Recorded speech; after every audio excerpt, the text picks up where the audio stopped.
Plastics are one of the success stories of the 20th century. They are so pervasive and diverse that we hardly recognize them as a single family of materials. But try imagining the world without them. Weekly shopping would become a nightmare without the plastic packaging. It is cheap, convenient, and hygienic. Many of the familiar objects that surround us would simply disappear. Even the clothes we wear.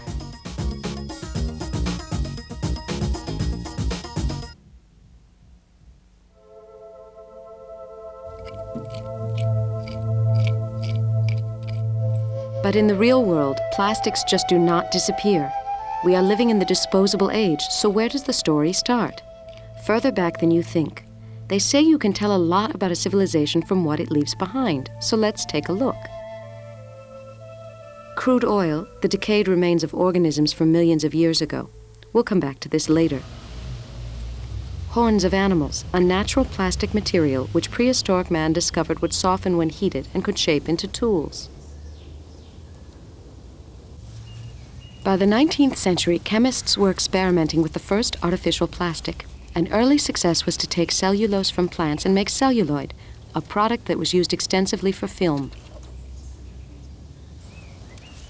The goal of a totally man-made plastic was achieved eventually with bakelite, a hard and brittle material known chemically as phenylformaldehyde. The next development was the ability to spin plastics into fibers. These cheap synthetics would rapidly replace the expensive silks. As the chemistry and processing became more sophisticated, the variety of uses increased, but the volume still remained relatively small. Then something radical happened in the 1950s and 60s. Plastics went wild. Within a period of 50 years, consumption has multiplied from 1 million to 100 million tons. What happened?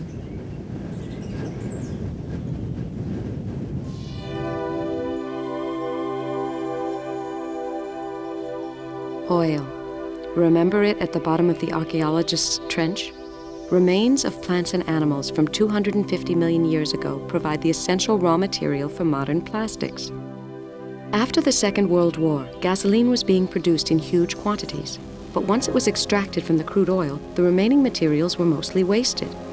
Turning this waste into plastics was the key to the massive growth in production. Today, from every barrel of oil taken out of the ground, 70%, the majority, is used as heating oil and diesel fuel. 13% is used for cars and other lighter vehicles. 10% goes for other uses, such as bitumen for road surfaces.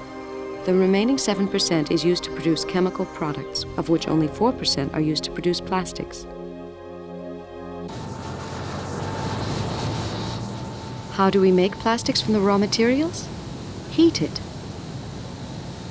When we heat crude oil, we separate it into different chemicals.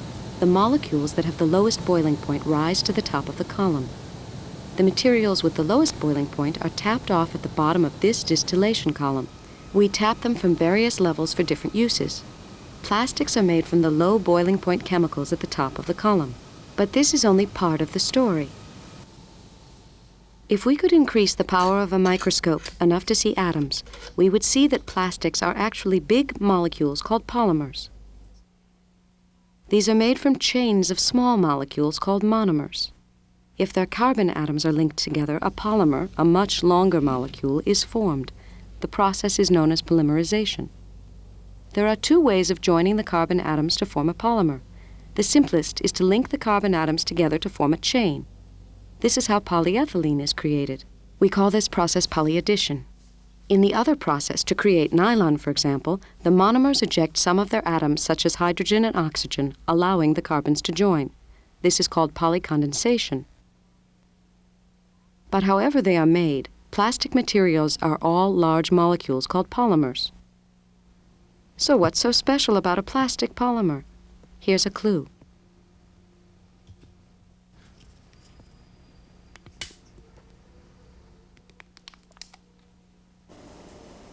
If we stretch aluminum on this testing rig, the individual atoms of metal slip over one another until they eventually pull apart.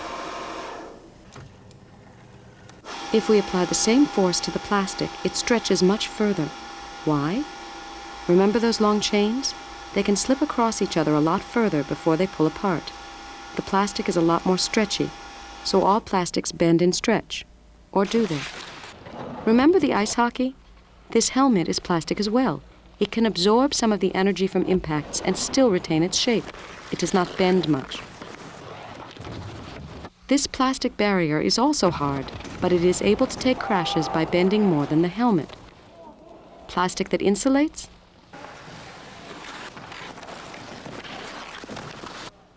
And a plastic that's clear. Polycarbonate this time. Even the clothes the skaters wear are made from a kind of plastic. So what gives these plastics their special properties? Back to the polymers. Let's see what happens when we heat them. The chocolate acts like a type of plastic we call a thermoplastic. Look at the molecules. They are long and flexible, and when heated, they move. The thermoplastic melts in the same way.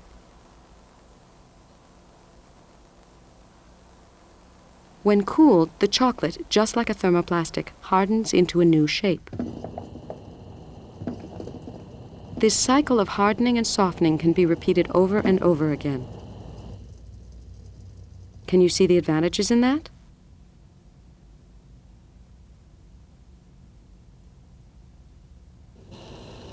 But what about a thermoplastic saucepan? Not a very good idea.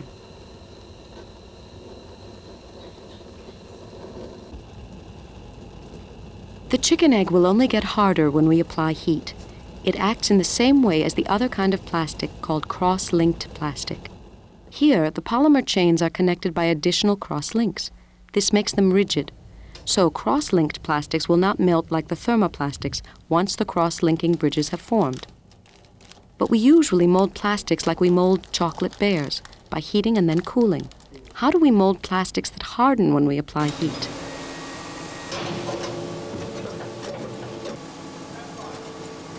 For thermoplastics which melt like chocolate when heated, molding is a relatively simple process. The plastic is first loaded as granules passing down this hopper.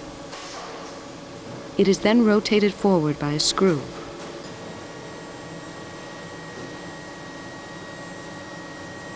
In this injection molding system, the plastic is now heated and forced by pressure into the mold.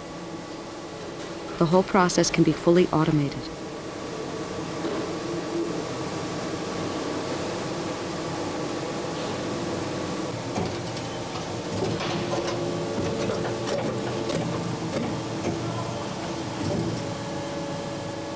For cross-linked plastics that harden like an egg when we apply more heat, the answer is to do it in stages. First, we heat the plastic granules to a low temperature of about 60 to 80 degrees Celsius. At this temperature, the plastic softens and can be forced by the screw into the mold. But now, instead of cooling, as we did before, we apply more heat, raising the temperature to about 150 to 200 degrees Celsius. At this temperature, the chemical process of cross-linking hardens the plastic. Now, restricted in the mold, it takes its final shape. Whether cross-linked or thermoplastics, creating different shapes requires different processes. In this extrusion system, long lengths are formed by forcing the heated plastic through a die. While still soft, it is further shaped, then cooled, embossed, and finally cut to length.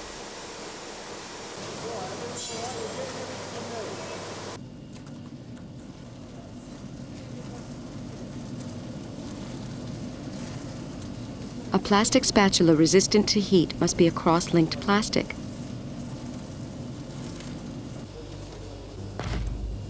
But what about this crate? Thank you. And this ketchup bottle? They are both made from the same monomer, ethene. Both are called polyethylene. One is hard, the other flexible. Why? Ethene is the building block for polyethylene. At a certain heat and under specific pressure, carbon atoms of the ethene will combine to make a chain. As there are no side branches, these chains can pack closely together. The result is a high-density polyethylene, rigid and strong. Under different temperature and pressure, branched molecules are formed. The molecules are unable to pack so closely together, and a low-density polyethylene is formed. useful when you need to squeeze a bottle. Flexible low density, tough high density, crosslinks that are resistant to heat. The roaring success of plastics lies with our ability to manipulate their properties. Designer plastics are the name of the game.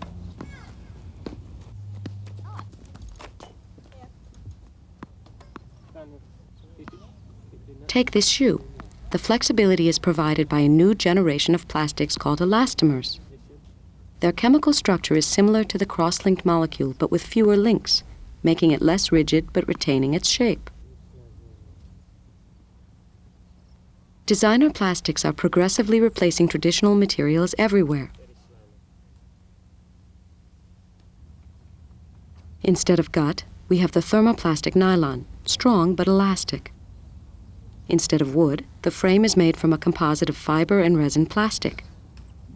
In a match between the traditional wood and the new carbon fiber racket, there seems to be no contest.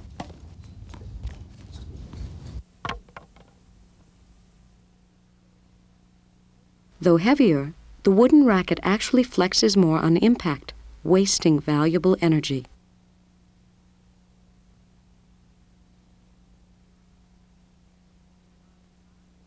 The carbon fiber racket, though light, is relatively rigid. So can we design a fiber for any job?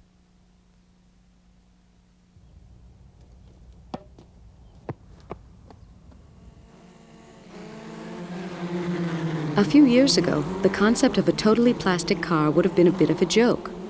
Though plastic car bodies have been around for some time, replacing metal engine parts with plastic is only now becoming feasible. Engines are required to withstand enormous heat and enormous pressure, but we know plastics can withstand heat. Remember the spatula?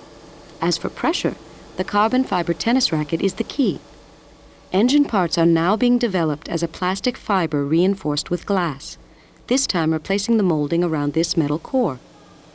Plastics absorb sound better than metals, creating a quieter drive. But more importantly, the more plastics we use, the lighter the car becomes, the less fuel it consumes. A more environmentally friendly car.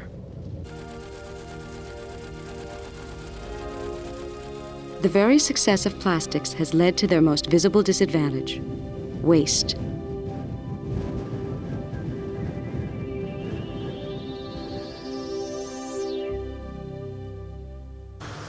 The remains of life from 250 million years ago have become the mounds of litter clogging the landfill sites. So, what will the archaeologists find 100 to 200 years from now? Plastics. From a rotting pile of household waste, it is the plastics that emerge. The organisms that break down these foodstuffs and paper have little success with the plastic packaging. Perhaps the answer is biodegradable polymers. Plastics can be chemically constructed to degrade when exposed to bacteria or light. But this will be impractical, for many products require a long shelf life. So, why not recycle them? Unlike glass, this polyester plastic bottle cannot be sterilized to be used again. It deforms when we apply heat. We can, however, turn them to other uses. At this recycling plant in Leeds, England, these PET bottles are sorted from other waste and transported to a plant where they are ground into pellets. Though they are no longer useful as bottles, they can be used to produce insulation materials for the building sector. All good answers, but only partial solutions.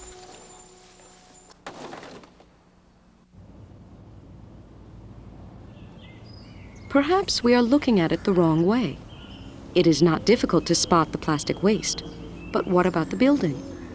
It too is constructed from a plastic, a composite material, light and durable. We may discard a bag, but not a building. Perhaps the answer is to stop thinking of plastics as cheap, disposable materials. After all, we have seen that polymers are derived from crude oil, a finite resource. Instead, we can concentrate on polymers with long-term applications, from car engines and sporting equipment to buildings. We should not be throwing away plastics, we should be building with them.